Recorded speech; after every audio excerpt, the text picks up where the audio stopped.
The last presentation by Jharkhand Ophthalmological Society. Is Dr. NEDA AHMADI present?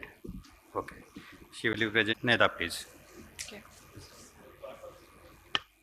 Good morning. Myself, Dr. NEDA AHMADI, and I'll be presenting on the topic, Has COVID-19 pandemic given a spurt in retinal vaso-occlusive disorders? There's no financial interest. Retinal vaso-occlusive disorders are one of the commonest sight-threatening vascular events. Mechanism could be atherosclerosis, hypercoagulability, vasculitis, or a combination of all. The various risk factors include systemic hypertension, cardiovascular diseases, advancing ages, hyperlipidemia, diabetes, etc.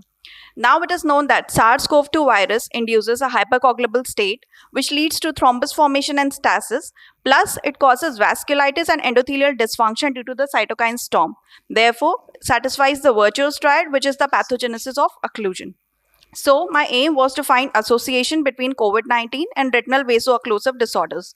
It was an observational case study of 1 year duration conducted between September 2020 to 2021. All the newly diagnosed cases of retinal vaso-occlusive disorders were included, and patients with blood dyscrasias, diabetic and hypertensive retinopathy, malignancy, posterior uveitis, chronic kidney diseases, retinal inflammatory disorders, and history of trauma and surgery were excluded. A total of 33 cases were taken up after satisfying the inclusion and exclusion criteria. Written informed consent was taken, medical records were retrospectively viewed, and history was taken for COVID-19 status.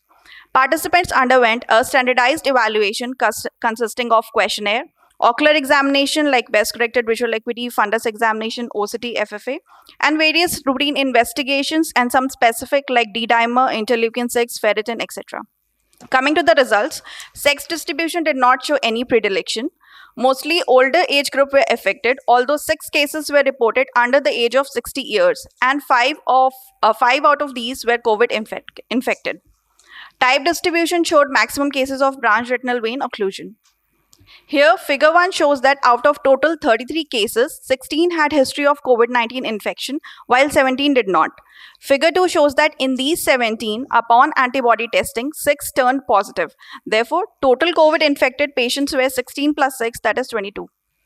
So 2 groups were made, group 1 with COVID infected and group 2 non-COVID infected, and the specific investigations were compared like CRP, ferritin and LDH, which are the inflammatory markers, and they were found elevated in the COVID group.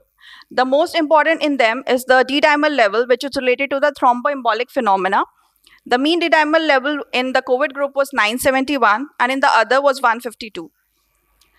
By using unpaired t-test, the two were compared and the differences came out to be significant with a p-value of less than 0.001. So this study highlights few important points. Firstly, the number of cases at our hospital has increased as compared to last 3 years. Secondly, 6 cases were found under the age of 50 years, which is rare. Similarly, Cavalcanti et al. Also reported cerebral thrombosis in 3 young COVID-infected patients. And thirdly, the mean D-dimer values, which was 971 in COVID-infected patients, and such elevated D-dimer levels indicate high propensity to develop blood clot. This fact is strengthened by a case report of Venkatesh et al., which shows improvement in the visual acuity and macular edema after reversal of the hypercoagulable state. Although there may be a synergistic effect of the pre-existing risk factors and the COVID infection, but 8 of our cases did not have any known risk factors. Also, Linker et al. Reported a case of 17-year-old girl who presented with post-COVID CRVO in absence of any known etiology. Thus, I would like to conclude that increasing number of cases, increasing incidence among younger age group, increased D-dimer levels, and occurrence of disease without any known etiology, all this converge to the fact that yes, there exists a correlation between the two.